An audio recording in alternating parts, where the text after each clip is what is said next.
Hi, folks. Welcome to the Weekend Investing Stock Market Weekly Review for the week ended 25th of July. Not a great week. Market coming off its recent highs, and there is some sort of pessimism that is building in the markets. Significant amount of results have also come in that have also impacted some sectors, and in general, there is lesser positive energy and there's more calls for the markets coming off. Let's see where we go from here. This week, from our research desk, we had all these fantastic stories to share with you.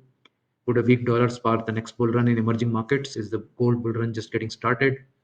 Why are more companies choosing to go debt free? Are Indian markets really outperforming China? What is the real goal of wealth creation? Gold versus silver?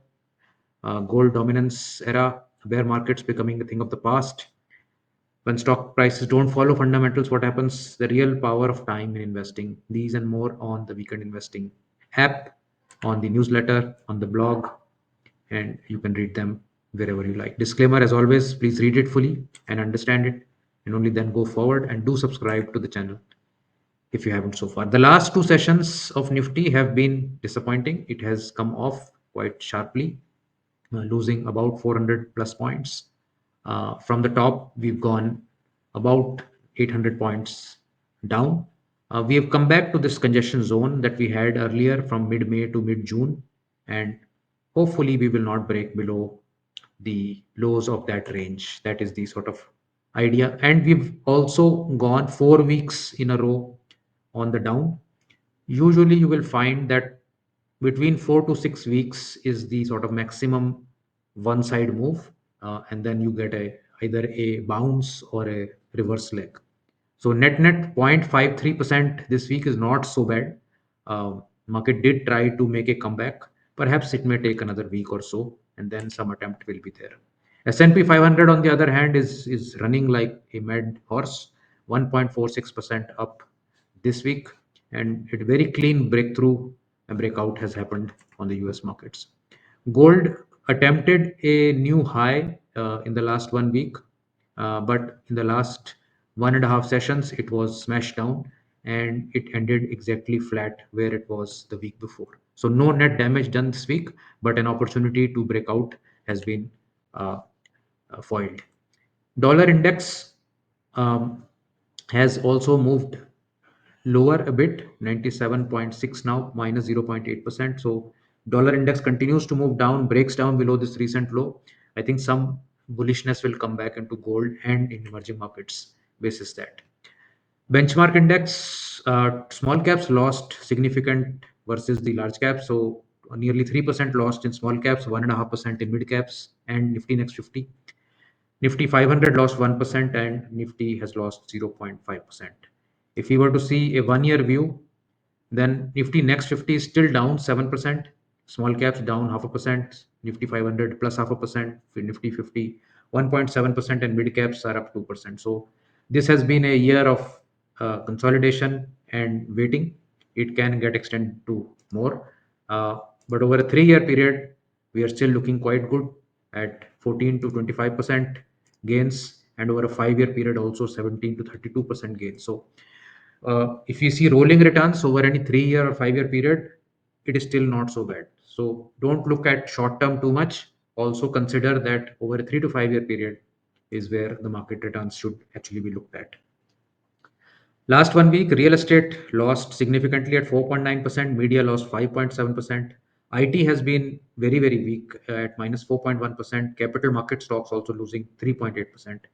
And hardly any gainers, financial services at 1%, and some small gains in services sector and banking names. So largely speaking, a down week for most sectors. If we see the sectoral momentum, metals, financial services, banks, and pharma, these are now the top four sectors across the weeks and months. And at the bottom, you can see IT, media, FMCG, and energy, oil and gas. These are all at the bottom. And IT especially has not performed at all in the last 1 year, remaining significantly lower than other sectors, along with FMCG. This FMCG being at the bottom is also a sort of a worrying sign. When markets consolidate, usually the defensive sectors come up, but this time FMCG and IT both are down, only pharma is in the top four. Advanced decline ratio completely in favor of declines. You can see most indices have declines of 72 to 83%. Very strangely, micro caps have not dropped this week. All large, mid, and small caps have dropped 70 to 80%, but micro caps are down less. So that may mean two things. It may mean that the micro caps are yet to fall, or perhaps they never recovered actually in the previous run up, so they are already reaching some sort of equilibrium. uh, Number of percentage of stocks outperforming benchmarks is poor, 28 to 40%, and it has remained poor over the last 1 year also. So less than half of the stocks actually outperform the benchmark, the rest half are uh, cooling off. In the market segment drop from 52-week high, you can see that in micro caps, significant number of stocks are 20 to 50% down, along with even small caps are down 20 to 50%. Large cap names recently have slipped also. Earlier in the past few weeks, most of them were concentrated in 10 to 20% drop, but now there is 20 to 30%, and 30 to 40 is also significant at 12%.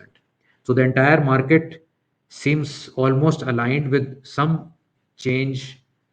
Basically, Nifty having the most stocks in less than 10% category, and small caps having the most in the 40 to 50% category. So market pain has not gone anywhere. The market is still hurting a lot. Whatever the indices are showing us is not really a very true reflection of the entire market. Percentage of CNX 500 stocks above 50 and 200 DMA. So let's look at 200 DMA. The 200 DMA stocks are only 52%. Uh, so out of 500 stocks, only 52% are above the 200 DMA, which is not a very good picture. We had reached a maximum of 63%, which was also not so great, but at 52%, it is still poor. 50-day moving average is still decent at near 68%. So the stocks, some stocks are still holding on in the very short term. In terms of the trend check on sectors, you can find that financial services, banks, PSU banks. So this banking and finance is probably relatively better off. Then you have metals, manufacturing and pharma, commodities and infrastructure. All these sectors have performed better than CNX 500 in terms of number of percentage of stocks in those sectors outperforming the CNX, the sectoral index. And then there are other, on the other side, IT, energy, oil and gas, public sector enterprise, very, very poor percentage of stocks above the sectoral average. So very few stocks in IT, energy, oil and gas, PSC, autos are actually doing well, whereas most stocks in banking, finance are doing well versus the sector. In the FIDI stats, full 5 days of selling by FIIs. So FII selling is not going anywhere, very entrenched in the system.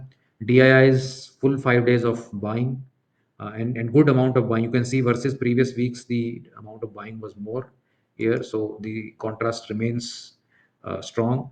What has changed from the last few weeks is that while FII cumulative monthly inflow outflow was nearing to zero couple of weeks back, now it is at minus 25,000. So in the last 1 month, FIIs have sold 25,000 crores while DIIs have bought 50,000 crores. So there is institutional selling from one side and domestic institutional buying from the other side, which is pretty much the reason why it is still holding up as much as it is holding up in terms of the institutional moves. So this is all I have for the weekly review. Do send us feedback. What trends you liked, what you didn't like, what are your thoughts about the market, how you like our content or don't like our content. We would love to hear from you, and I'll see you in the next one. Bye.